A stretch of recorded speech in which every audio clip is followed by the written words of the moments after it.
Olá, eu sou Cíntia Ribas e começa agora mais um podcast dos aposentados.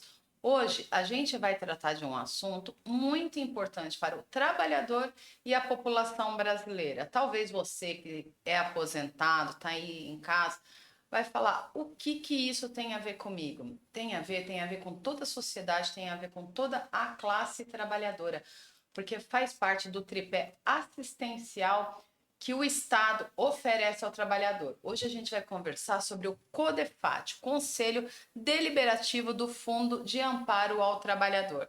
E para falar sobre o CODEFAT e a sua importância para a sociedade brasileira, eu recebo hoje o Sérgio Luiz Leite, conhecido como Serginho.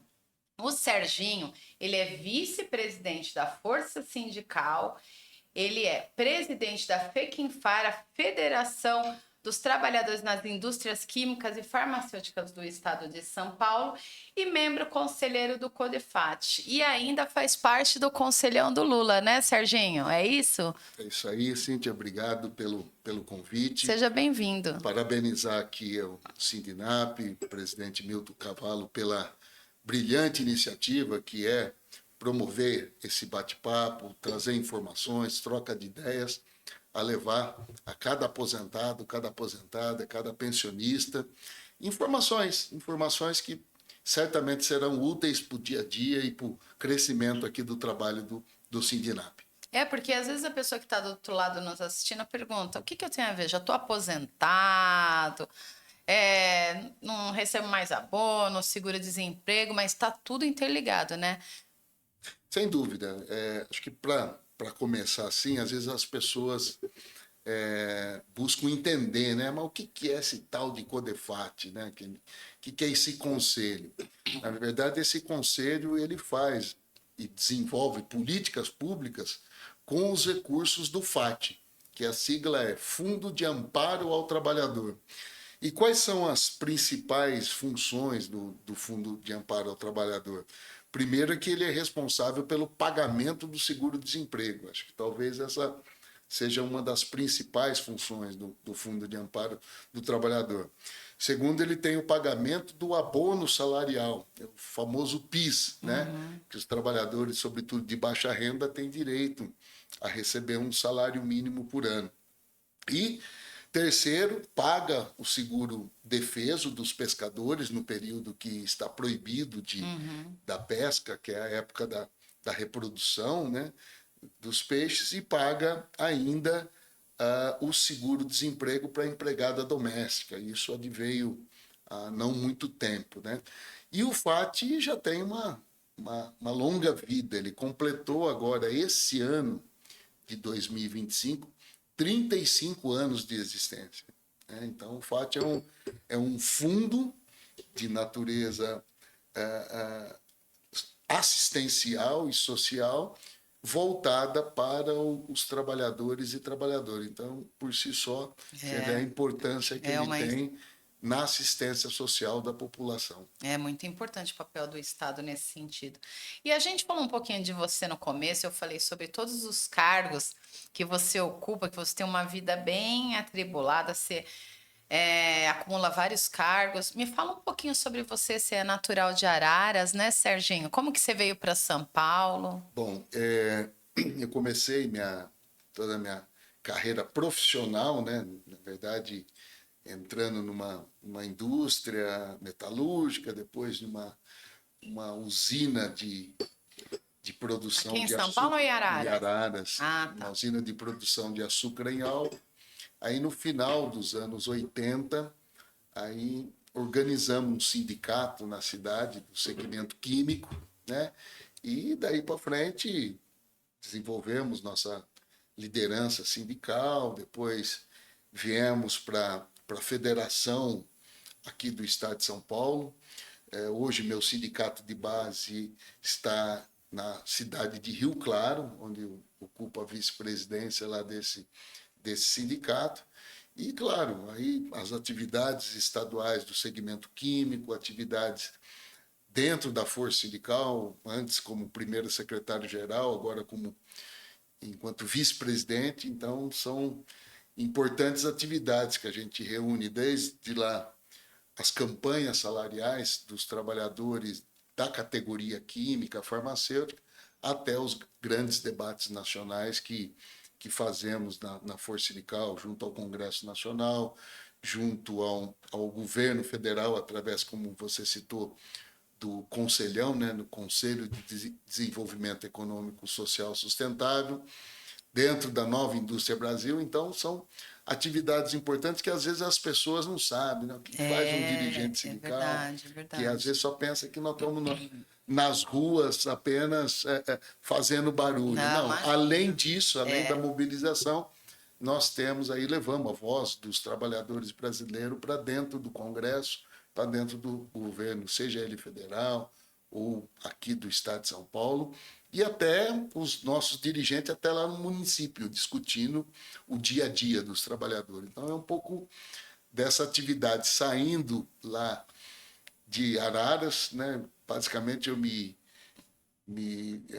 mudei para São Paulo em 1993 e aqui estou, né? Até hoje, ajudando aí o movimento sindical brasileiro. Tá certo. E a sua formação profissional, você é advogado, né? Você é formado em Direito? Eu sou técnico químico de formação, que é onde eu trabalhava no laboratório de uma indústria. Aliás, sou vinculado ainda no laboratório de uma indústria plástica lá em Rio Claro, mas depois disso eu acabei cursando e me formei advogado Ai, também. que bom. É muito bom conhecer as leis, né, Serginho? Importante, importante. Acho que a motivação até da questão sindical acaba nos remetendo também em Tá elevar certo. conhecimento e entender mais a questão dos direitos dos trabalhadores, a legislação trabalhista, para poder fazer um enfrentamento É também verdade. desse embate da relação capital e trabalho. É verdade, porque quando a gente não tem embasamento, não tem conhecimento das leis, dos nossos direitos, deveres também,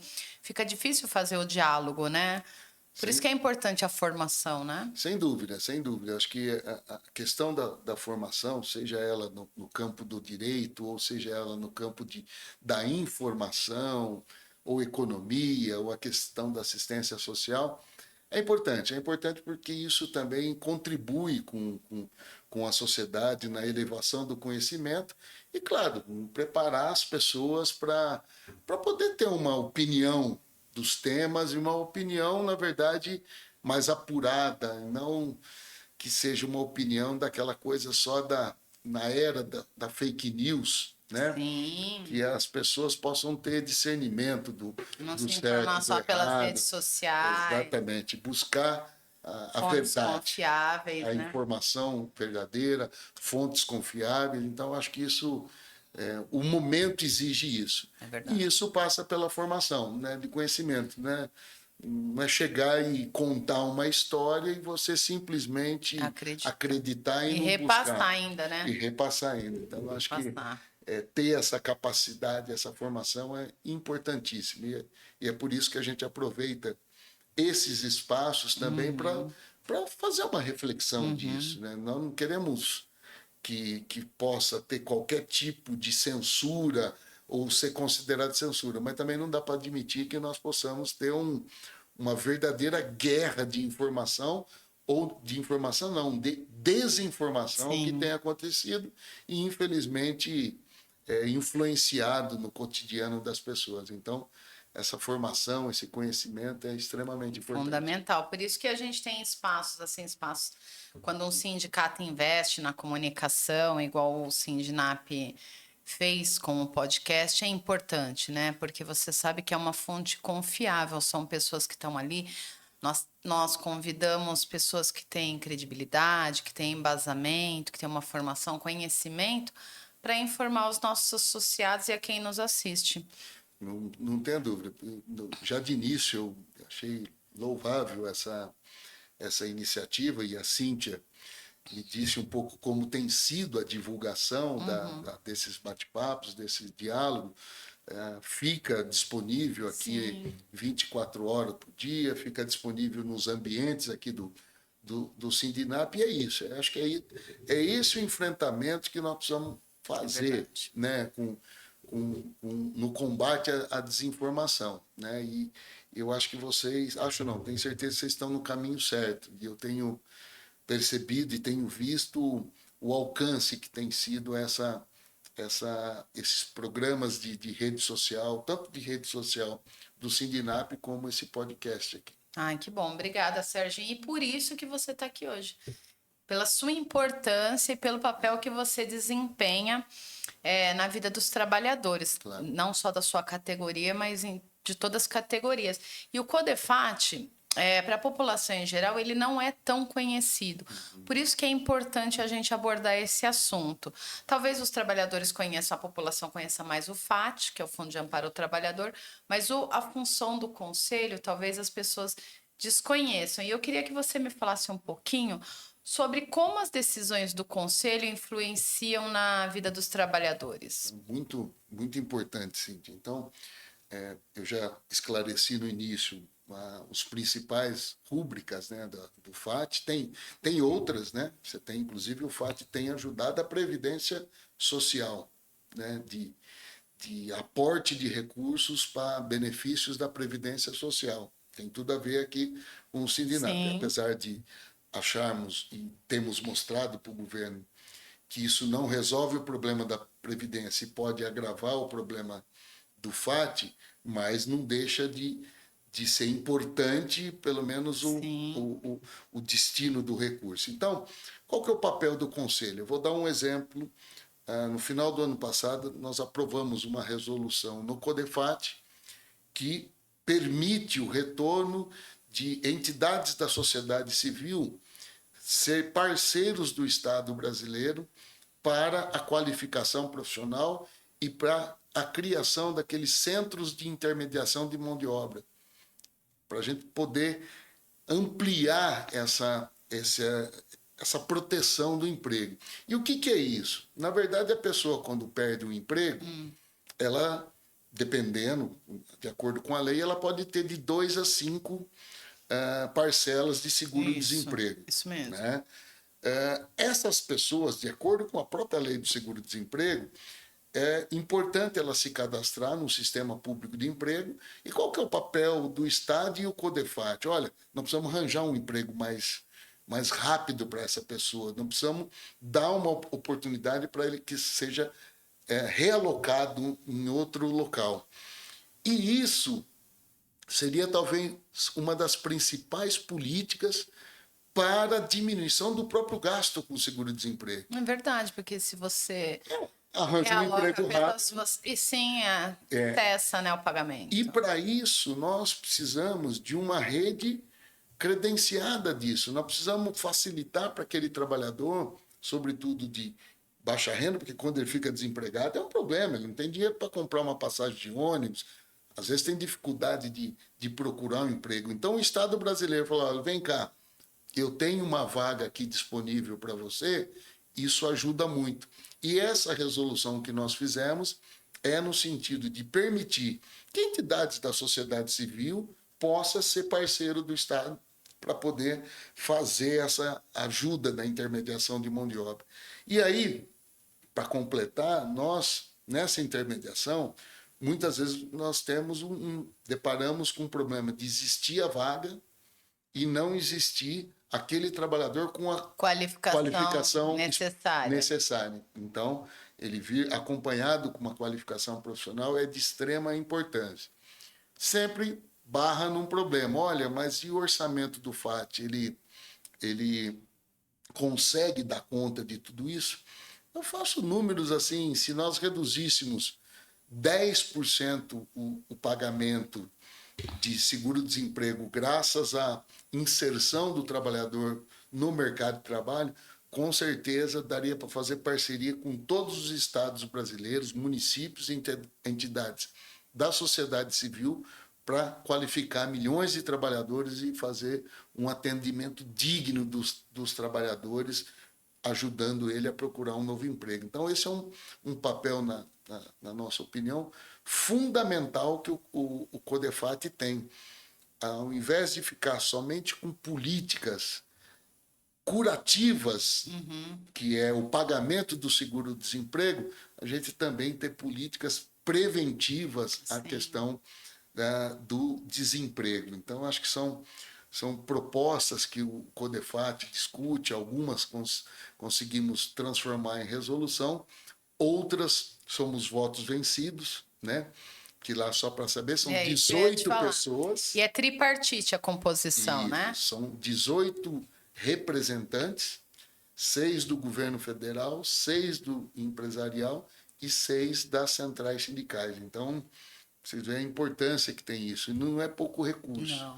Nós estamos falando em quase 90 bilhões de reais orçado agora para o ano de 2025. Então, são recursos importantes, são recursos públicos, né?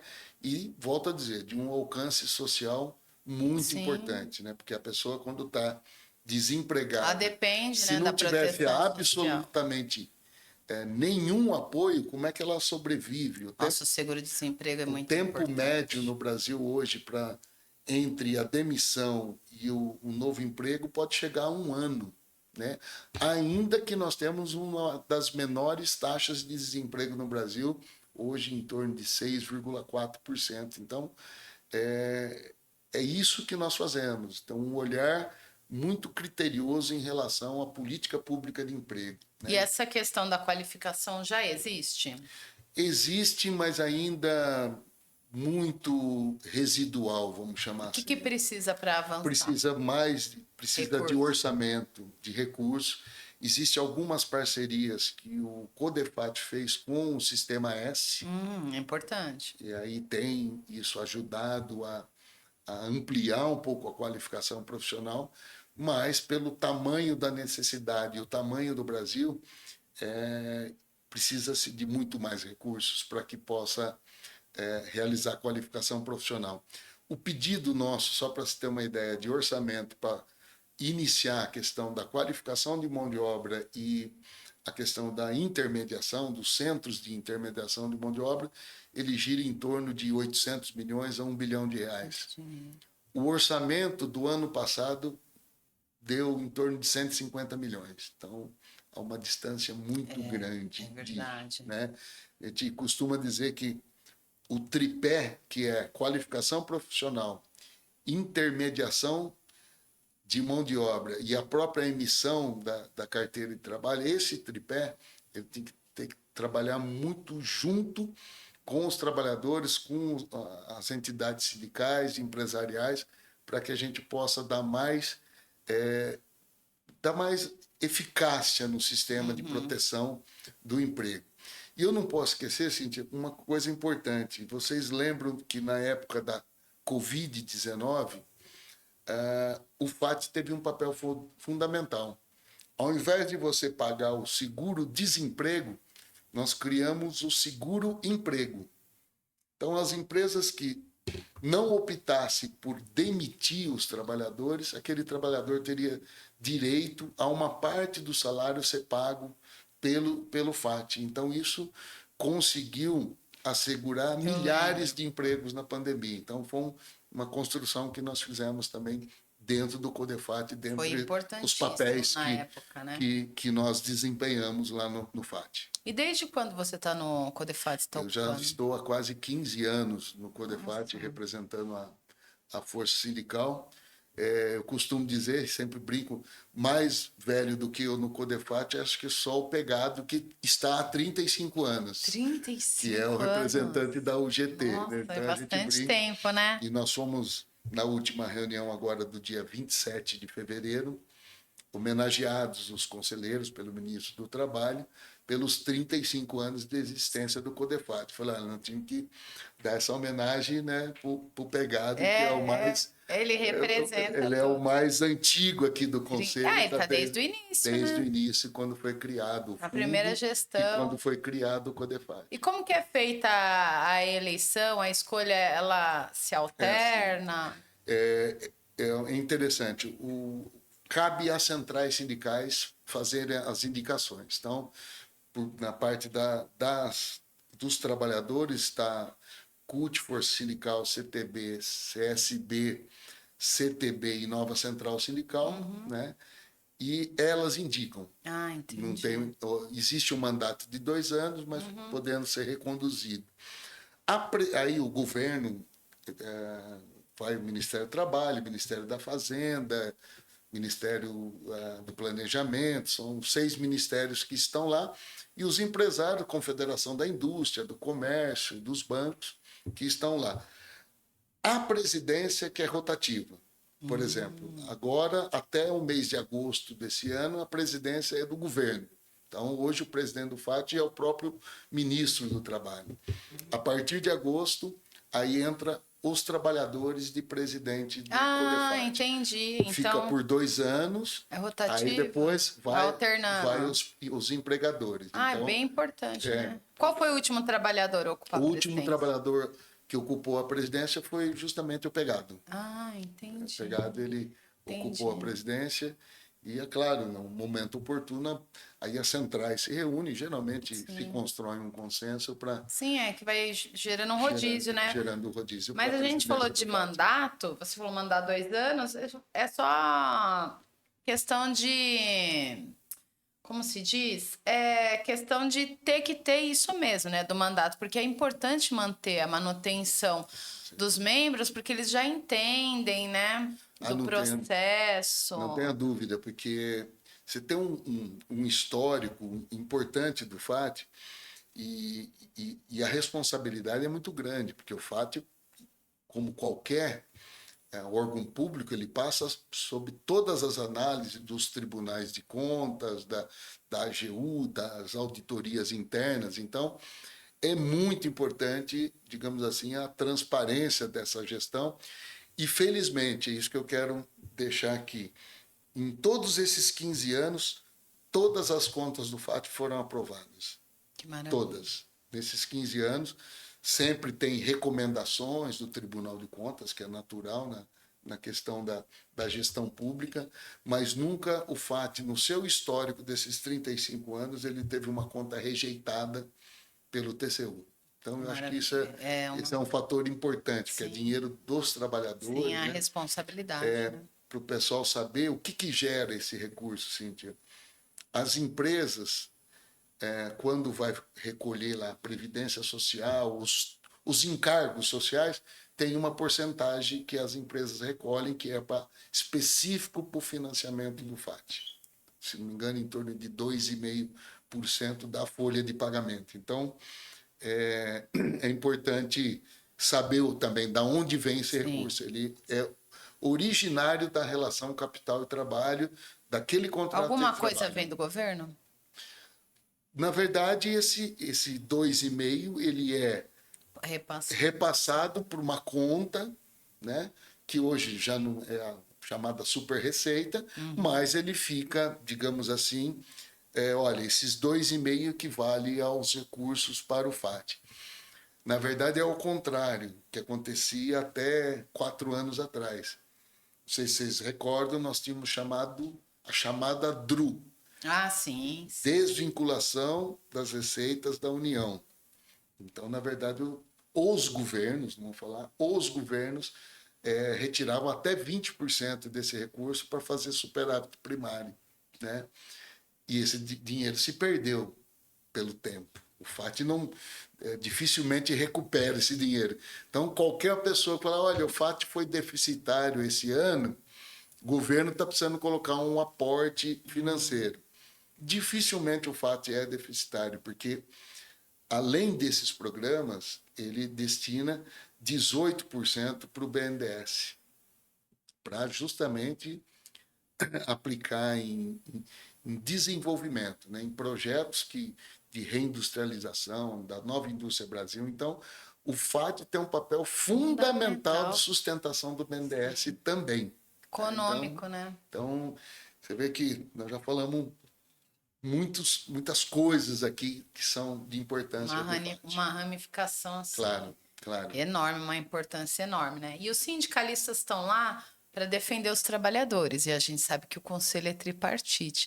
Como que é feito esse embate? Como que é feita essa defesa lá dentro? Bom, como ele é deliberativo, então ele prevê votação.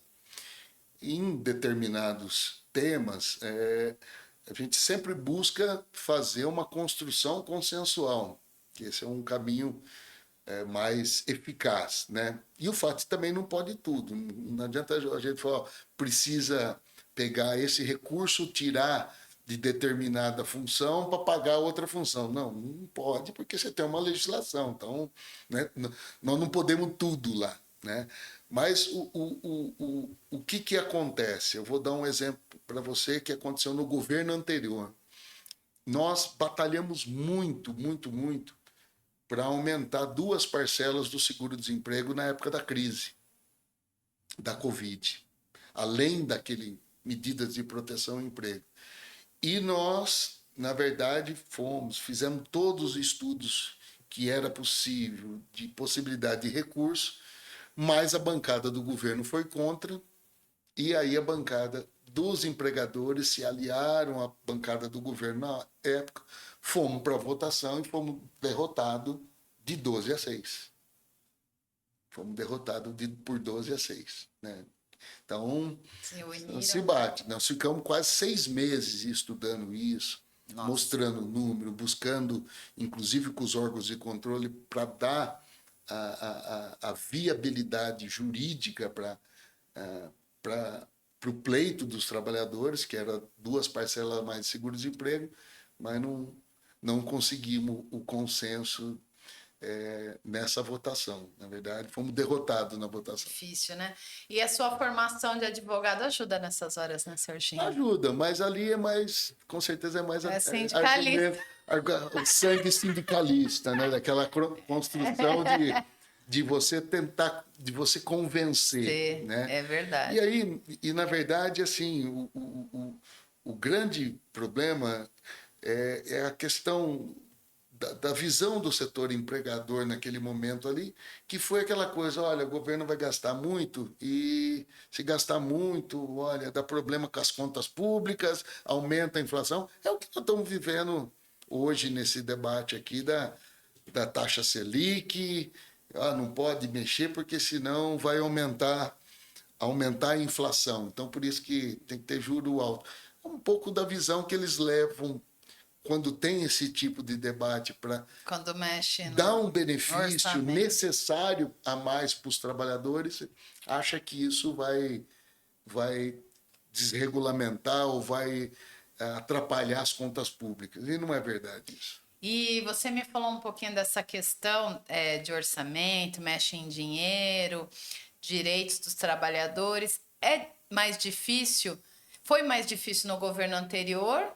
Tá mais fácil agora ou tá a mesma coisa? Não, foi mais difícil no governo anterior, não tenha dúvida. Não tenha dúvida. Acho que ali foi criada, inclusive, algumas amarras. Né? Na verdade, foi tentado acabar com o CODEFAT no governo anterior. Aliás, acabou com vários conselhos. Como o CODEFAT ele não é previsto em portaria, ele é previsto em lei. Para terminar, teria que ter feito uma lei acabando com o CODEFAT. Então, é só por isso que não terminou, porque outros conselhos terminaram todos no governo anterior. Então, essa foi a primeira vitória, não terminar o conselho.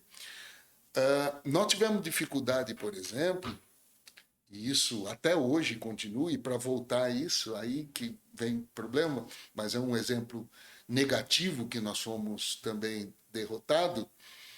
Hoje, o abono salarial que começou a ser pago agora, em março desse ano, esse mês, tá começando a ser pago, ele é relativo a 2023. Isso.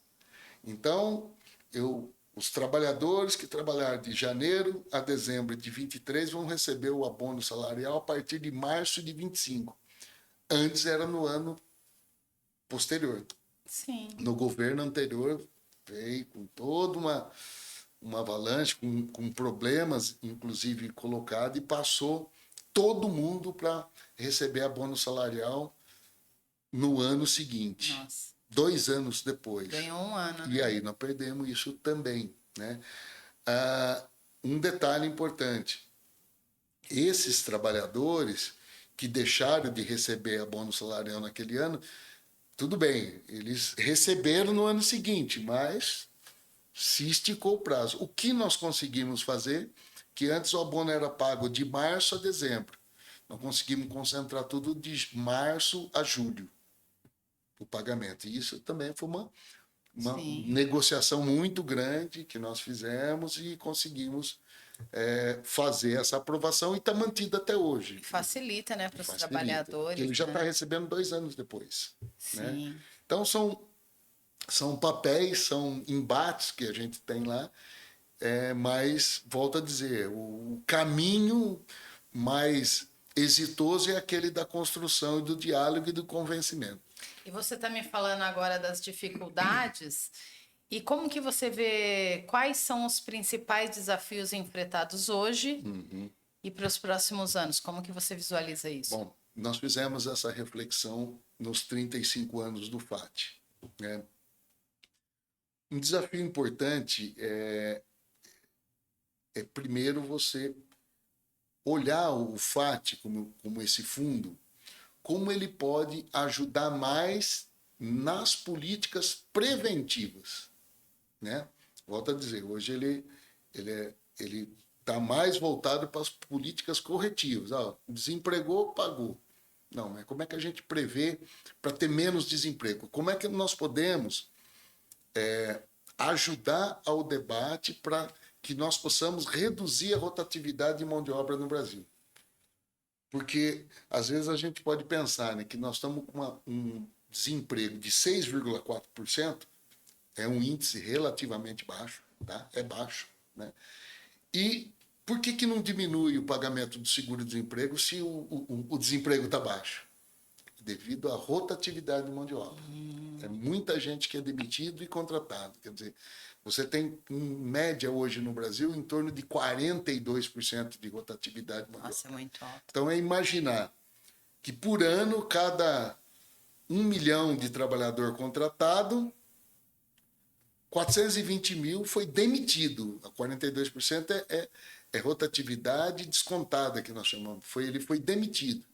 E cerca de metade dessas pessoas tem direito ao seguro-desemprego, graças à rotatividade provocada pelas empresas. Então, se você faz um combate à rotatividade, se você tenha um trabalho de intermediação de mão de obra importante, de qualificação profissional, a tendência é você diminuir o pagamento de seguro-desemprego, ter mais dinheiro para políticas preventivas, inclusive algumas setoriais que, de repente, você tem um problema localizado que fala, não demite não, vamos ver se a gente acha saída, e o FAT pode ajudar nessa dificuldade temporária. É exemplo que aconteceu agora nas enchentes do Rio Grande do Sul, que o FAT também destinou parcelas adicionais de seguro-desemprego para o estado do Rio Grande do Sul, está dentro daquele pacote que foi feito. Então, eu acho que isso é pensar no FAT, pensar no futuro dele. Né? E aí, para não perder de vista, nós vamos ter que fazer conta depois, porque agora, com a reforma tributária, acho que a partir de 2027, você não vai ter mais o carimbo dos 2,5%. Você vai ter, eu não me recordo o valor correto, você vai ter uma porcentagem daquele imposto único. Né? E aí vamos saber se isso é suficiente para dar conta de pagar o seguro de defesa, o desemprego, financiar o BNDES, seguro da doméstica. Então, é um outro desafio também, um olhar do FAT na reforma tributária. Né? Então, são desafios, Cíntia, que nós apontamos aí para o futuro. E, claro, não quero fugir do assunto. O próprio papel que o FAT tem feito a partir de 2019, de parte do recurso também ser destinado para a Previdência Social. Isso é importante. Né? Porque qual que é a conta que nós fazemos? A melhor forma do FAT ajudar a Previdência é no sentido de termos um maior número de trabalhador com carteira assinada, porque aí você vai aumentar a arrecadação da Previdência Social, né? Ter recursos que possam efetivamente ajudar nessa geração de emprego, e aí certamente vai ser muito mais eficiente do que simplesmente, olha, esse ano eu pego 10 bilhões do FAT e coloco na Ah, Previdência, sim, com ou 20 certeza. bilhões, acho que deve estar projetado para esse ano 17 bilhões para ir para a Previdência Social, mas com um compromisso de mudar essa curva. Né? Previdência, a gente fazer um enfrentamento da informalidade. Hoje, Sim. essa curva da trabalhador formal e informal, ele já está desbalanceando novamente, Então, e está prejudicando. Como que funciona prejudicando. essa questão? Como que impacta a questão da informalidade? Na verdade, nós temos, as centrais sindicais construir uma proposta, por exemplo, para os trabalhadores em plataformas digitais de aplicativo, para ter uma regulação, inclusive para contribuir com a Previdência Social. Né? Mas esse projeto foi para a Câmara e não andou. Não andou. Então, é buscar, se não o formato tradicional da CLT para esses trabalhadores, mas direitos a ele, direito à saúde, direito à educação, direito se ele se afastar do serviço por algum tipo de acidente de trabalho, ele ter a proteção do Estado, direito ao acesso à previdência social. Então, esse é um desafio muito grande que não é só no Brasil, é no mundo É inteiro, né? verdade.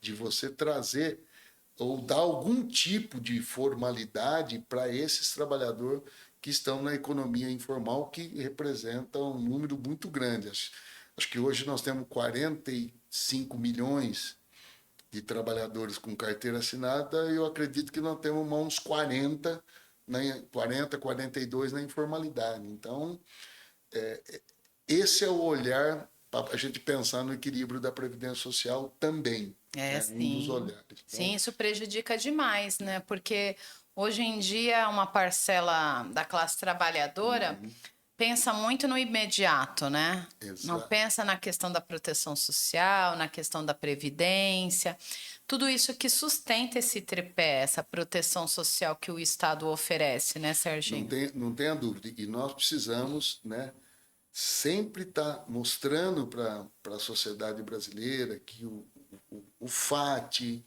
que a Previdência Social é um sistema de proteção das pessoas, né, daqueles que trabalharam, daqueles que Sim, trabalham, porque senão dá a impressão, daqui a pouco vai ter gente, tá gastando dinheiro que a Previdência, tá gastando, não, está devolvendo sim. para as pessoas que construíram esse país. Então, eu sempre insisto nisso, né, da gente dar e explicar o valor que tem essa questão da Previdência. É a mesma coisa, às vezes, fala do fundo de garantia, que ele é do trabalhador, é patrimônio Sim, dele, sim. que é uma poupança É obrigatória feita verdade, é uma para os contribuição trabalhadores, compulsória. compulsória, né?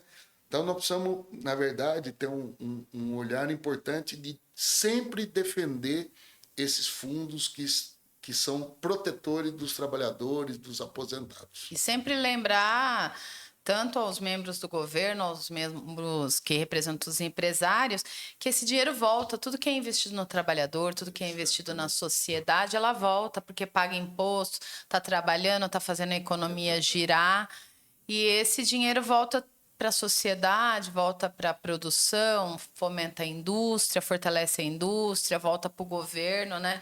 Não tem, sem dúvida nenhuma. Eu acho que esse é o círculo virtuoso da É, economia. Né? Se eu tenho um emprego, tenho um salário melhor, eu vou no comércio consumir, sim, o comércio vai vender, a indústria vai produzir, a gente mantém esse círculo virtuoso da economia. E é por isso que nós sempre estamos enfrentando esse debate, que achamos assim, o maior erro que existe é achar que política de combater a inflação, aumentando juros,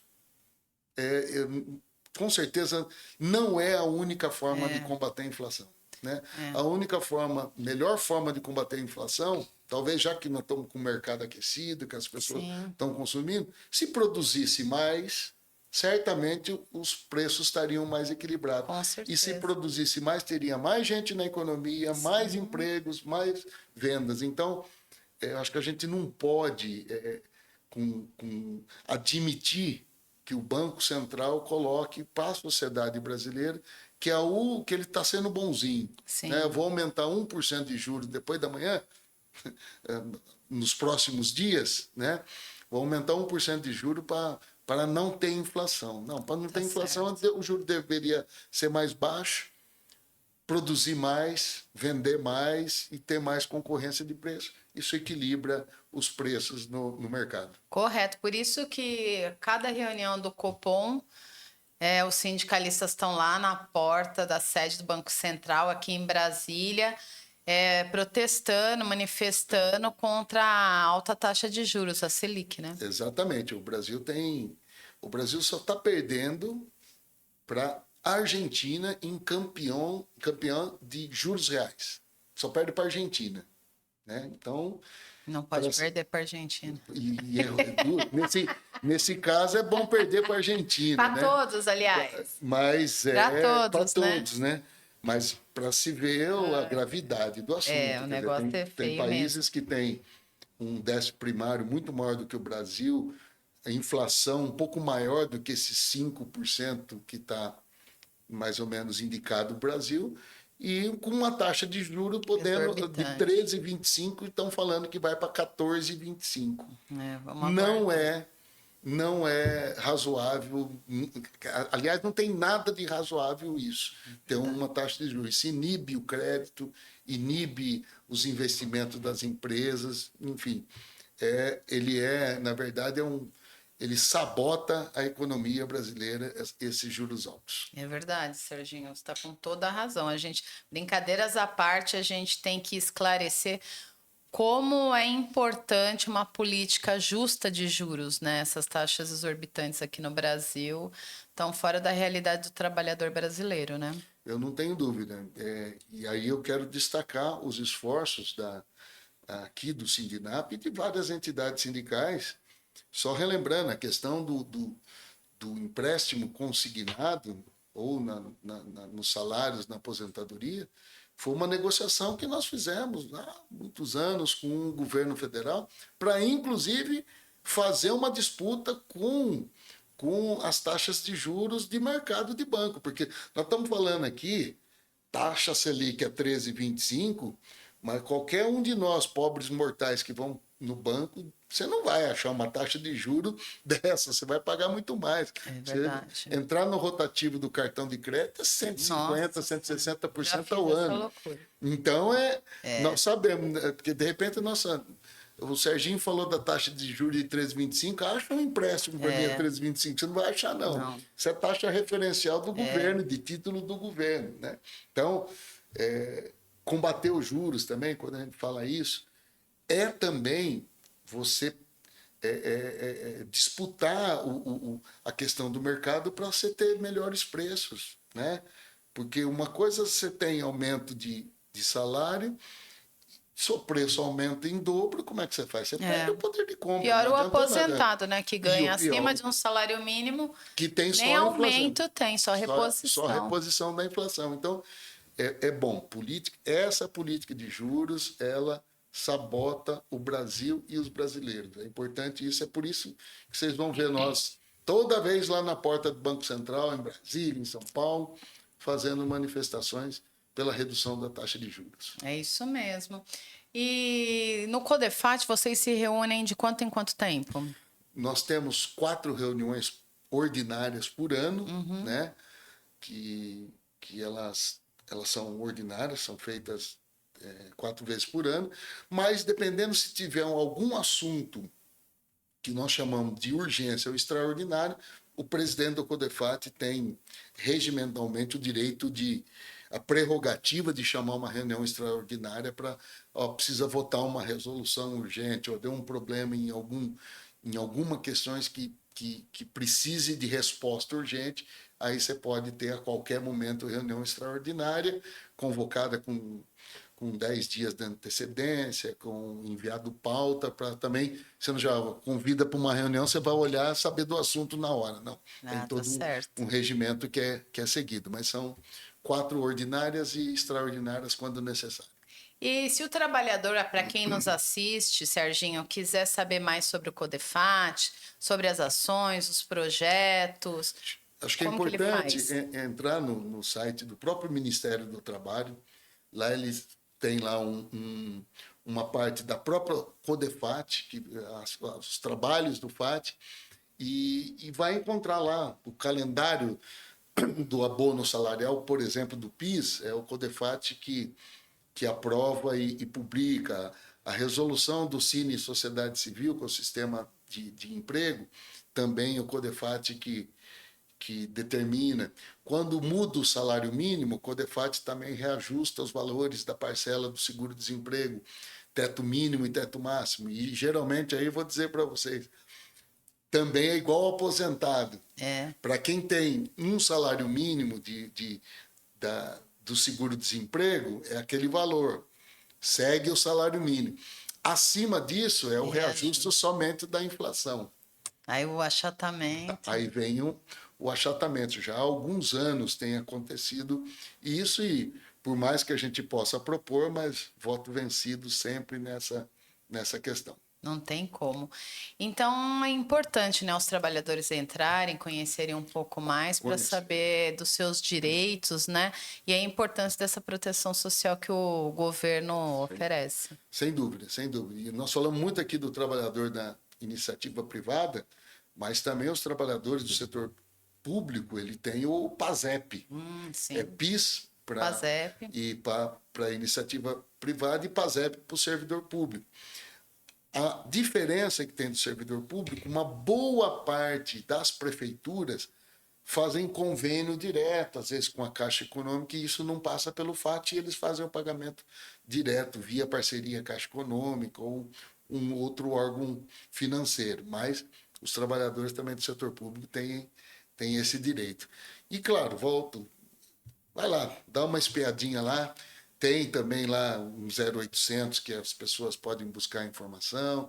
Hoje você tem dúvidas lá sobre a carteira de trabalho, tem a carteira de trabalho digital também, que está tudo na modernidade.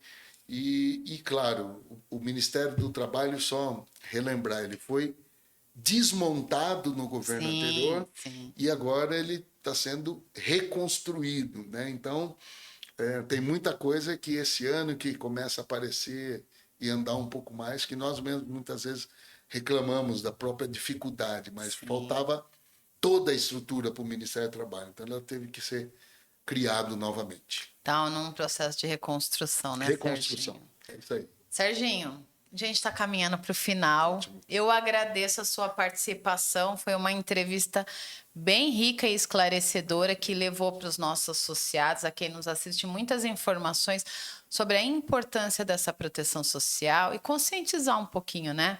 Sobre essa questão do CLT, da informalidade, essa questão da pessoa jurídica, e às vezes, muitas vezes, a pessoa prefere continuar na informalidade. Eu agradeço, Serginho. Você tem alguma mensagem para deixar para quem nos assiste? Bom, eu primeiro quero agradecer, adorei participar aqui, me coloco sempre à disposição e reforçar. Previdência Social, Fundo de Amparo do Trabalhador, são fundos públicos, pertence à sociedade brasileira. Então, valorizar isso. E claro, né? Estou aqui no Sindinap, você é aposentado, você é aposentada, pensionista, fique sócio do sindicato. Ele está lá todo dia brigando por vocês. Tá ótimo, Serginho. Obrigada mais uma vez. E eu espero te receber novamente aqui para a gente conversar sobre outros temas. O maior prazer. Obrigada. Viu como é importante você conhecer os seus direitos e todo esse mecanismo que rege a sociedade brasileira? Por isso, nós aqui do Sindicato dos Aposentados temos o podcast dos aposentados, a TV Aposentado, para levar para você 24 horas de informação e notícias para você saber um pouco mais sobre o que acontece aqui no Brasil e no mundo. Na semana que vem, eu te espero aqui comigo novamente. Tchau, tchau. Obrigada.